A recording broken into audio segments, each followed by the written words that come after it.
धारणी शहरातील प्रकल्प अधिकारी कार्यालय धारणी जवळ मुख्य रस्त्यावरील शिव मंदिरातील लोखंडी चॅनल गेटचे कुलूप तोडून गेल्या 18 डिसेंबर रोजी मंदिरामध्ये ठेवलेली लोखंडी दानपेटी कोणीतरी अज्ञात चोरट्याने चोरून नेली होती। याबाबतची तक्रार धारणी पोलिसांना प्राप्त होताच अवघ्या 24 तासाच्या आत तीनही चोरट्यांना मुद्देमालासह अटक करण्यात आली असून या उल्लेखनीय कामगिरीनंतर धारणी पोलिसांचे सर्व स्तरावर अभिनंदन केले जात आहे। प्राप्त माहितीनुसार धारणी शहरातील मुख्य रस्त्याला लागून असणाऱ्या शिव मंदिरातील लोखंडी चॅनल गेटचे कुलूप तोडून मंदिरामध्ये ठेवलेली दानपेटी अज्ञात चोरट्यांनी चोरून नेल्याची जबानी रिपोर्ट सचिन राठोड राहणार तलई कॅम्प यांच्याकडून धारणी पोलिसांना प्राप्त झाली होती। त्यावरून अपराध क्रमांक 767/2023 कलम 457 380 34 भादवी प्रमाणे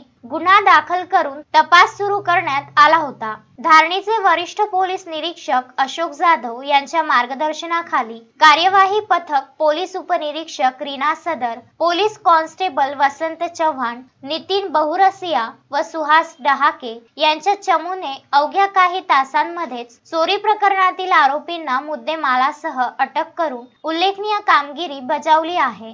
सदर चोरी प्रकरणात सागर काजदेकर व 19 वर्ष, रवी जांभेकर व 19 वर्ष आणि अविनाश बोदडे व 19 वर्ष सर्व राहणार धारणी यांच्याकडून चोरी गेलेल्या 8,000 रुपये मालापैकी 4,130 रुपये नगदी हस्तगत करण्यात आले आहे। प्रकरणाचा अधिक तपास धारणी पोलीस करीत आहे। तस्मीन शेख, सुलेमान मेमन, जुगल किशोर जयस्वाल सह शकील अहमद, विदर्भ न्यूज, धारणी।